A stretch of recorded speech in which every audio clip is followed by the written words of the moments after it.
नमस्कार, मैं doctor Aditya Trivedi, reach other solutions का फाउंडर। आज इस सेशन में इमोशंस, भावनाएं, इनके बारे में मैं बोलूँगा। मन, मानसिकता, भावनाएं, इमोशंस, मेंटल हेल्थ, इसके बारे में आजकल सब बोल रहे हैं, लेकिन ये समझना बहुत ज़रूरी है। सबके पास इमोशंस है, भावनाएं है, सब इमोशनल है, लेकिन इमोशन समझना और उसे डील करना बहुत इम्पोर्टेंट है। भावनाएं हैं, लेकिन इसे खुले मन से एक्सप्रेस करना जरूरी है। हंसना, रोना, गुस्सा करना, जो मन में है वो बताना और उस पर नियंत्रण करना इम्पोर्टेंट है। कौन सी भावना सकारात्मक है, कौन सी नकारात्मक है, यह भी समझना चाहिए। नकारात्मकता कैसे रोके, सकारात्मकता कैसे बढ़ाए, उस पर नियंत्रण कैसे करें, ये हम समझे, उस पर काम करें तो हम मानसिक और शारीरिक तौर पर स्वस्थ हो सकते हैं। सकारात्मक भावना जैसे आनंद, सुख, हंसी, प्यार, आशा, सहानुभूति। नकारात्मकता जैसे डर, गुस्सा, निराशा, ईर्ष्या, उदासीनता। अगर सकारात्मक भावना है तो हम उसे एक्सप्रेस करते हैं, लेकिन नकारात्मक भावना हम छुपाते हैं, उसे सप्रेस करते हैं और वही तकलीफ होती है।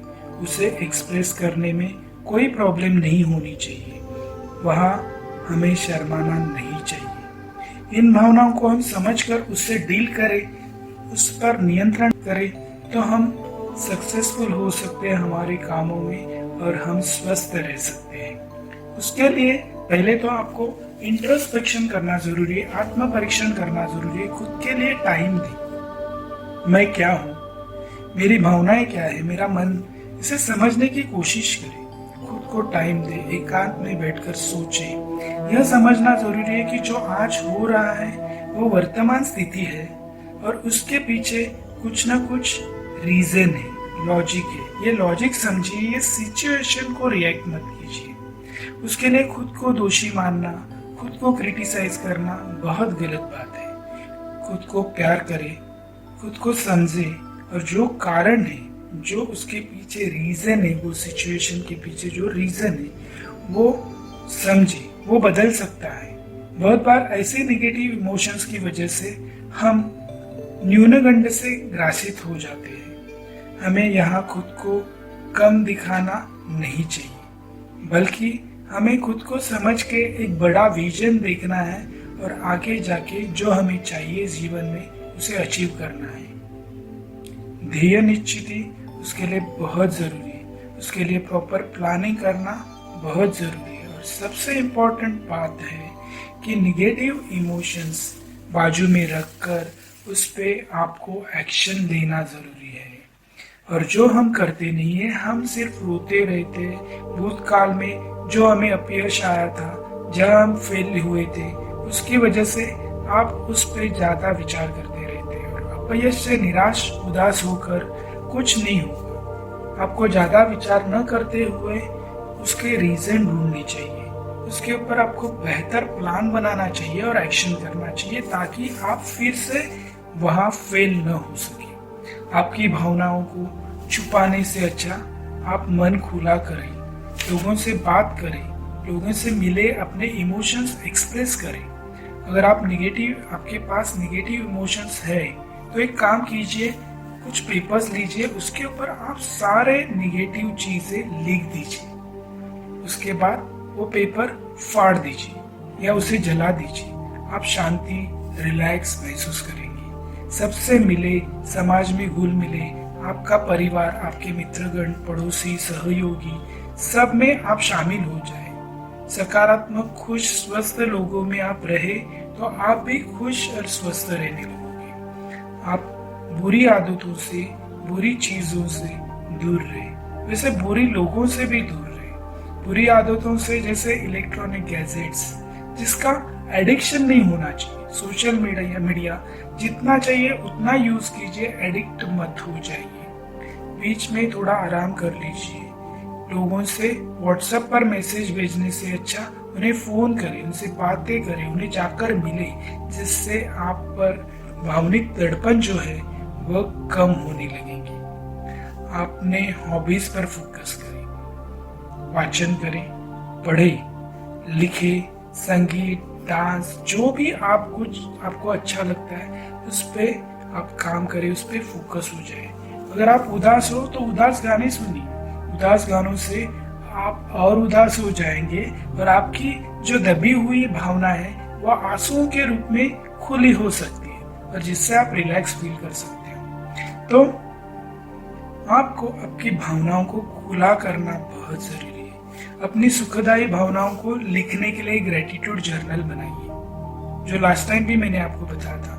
आपको दिया भी है किस प्रकार से वो होता है। ऐसा जर्नल बनाइए जो आपको शांत करेगा, आपको रिलैक्स करेगा। दाता बने, देने वाले बने, डोनर बने, गिवर बने, जिससे आपका निगेटिव एनर्जी कम करने के लिए आपको बहुत हेल्प होगी। आध्यात्मिक चीजें करिए, जैसे मेडिटेशन है, ध्यान धारणा, हीलिंग है, वो सीखे और रोज प्रैक्टिस करें, जिससे आपको पॉजिटिव एनर्जी मिले और निगेटिव इमोशंस आपसे कम होने लगे। खाने में भी इमोशंस होते हैं। अच्छा हेल्दी पोषण भरा संतुलित खाना अगर आप खाओगे, बहुत सारा पानी पियोगे, तो शारीरिक और मानसिक डिटॉक्सिफिकेशन में हेल्प करेगा। शांतिपूर्ण 8 घंटे की नींद मानसिक और भावनिक स्वास्थ्य के लिए बहुत जरूरी है, जो आपके निगेटिविटी दूर करने में हेल्प करेगी। जरूरत पड़ने पे थेरेपिस्ट से मिले, समुपदेशक होते हैं, कंसल्टेंट होते हैं, उनसे मिले, उनसे सपोर्ट लीजिए, उनसे एडवाइस लीजिए। जरूरी है कि उनके पास आप जाए, जरूरी नहीं कि सिर्फ मानसिक रुग्ण ही उनके पास जाए।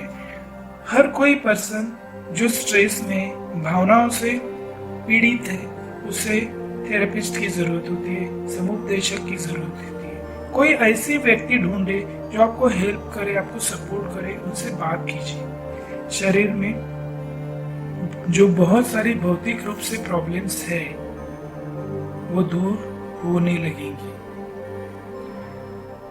शरीर में जो चीजें जाती है, जैसे हवा होती है, पानी होता है या खाना होता है, उसमें से जो अनवांटेड होता है वो शरीर तुरंत बाहर छोड़ देता है। जैसे आप हवा अंदर लेते हो, आप सांस लेते हो, सांस छोड़ना भी जरूरी है। अगर आप सांस नहीं छोड़ोगे तो आप घुटन महसूस करोगे, वो हवा अंदर घुट जाएगी, आप कंजेशन हो जाएगा और जिससे आपको तकलीफ हो सकता है उस पर्सन की उसमें मृत्यु भी हो जाए, क्योंकि वो एक्सेल नहीं कर रहा है। तो शरीर नेचुरली अनवांटेड चीजें बाहर छोड़ रहा है। वैसे ही सकारात्मक और नकारात्मक दोनों तरह की थॉट्स या इमोशंस अंदर जा रही है, तो उसमें से नकारात्मक जो है वो बाहर छोड़ना जरूरी है। और उसको छोड़ने के बहुत सारे तरीके हम आपको आगे बताने वाले हैं। आपके अंदर जो डर है, तनाव है, वेदना है, गुस्सा है, प्रताड़ना है, ईर्ष्या है, ये सारा आपके मन को और आपके तन को टॉक्सिक कर देगा। आपको उसका डिटॉक्सिफिकेशन करना जरूरी है। आप निगेटिव भावनाएं रोक सकते हैं और वो रोकने के लिए और अंदर जो है उस पर नियंत्रण कर सकते हैं और उसको बाहर भी निकाल सकते हैं। उसके बहुत सारे टेक्निक्स होते हैं जो आपको समझने हैं। पहले तो आपको रिएक्ट करना भी छोड़ना है। आपके पास 2 ऑप्शन होते हैं, एक तो आप रिएक्ट करो और रिएक्ट और नो रिएक्ट। ओके, अगर आप रिएक्ट करोगे तो हो सकता है कई बार वो भावनाएं और आपको तकलीफ दे। अगर सामने वाला पर्सन आपसे गुस्सा है, आपको तकलीफ दे रहा है, तो आप उसके ऊपर रिएक्ट करोगे तो वो और ज्यादा तकलीफ देगा। उससे अच्छा वो टाइम पे आप शांत रहे, आप अच्छी तरह से उस चीज पे सोचे और उसके बाद एक्शन ले, तो दैट विल बी हेल्पफुल। कई बार ऐसे ही होता है कि आप थोड़ी देर रुक के शांति के साथ अगर कुछ एक्शन ले तो वो तकलीफ नहीं देता, वो प्रॉब्लम सॉल्व हो सकती है। और अगले सेशन में और कई सारे ऐसे टेक्निक्स जिससे आप अपने अंदर की निगेटिव एनर्जीज को या निगेटिव इमोशंस को कैसे रिलीज कर सको, उसके बारे में हम सीखेंगे। आज यही रुकते हैं।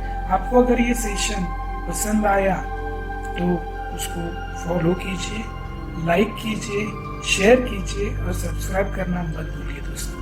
Thank you very much.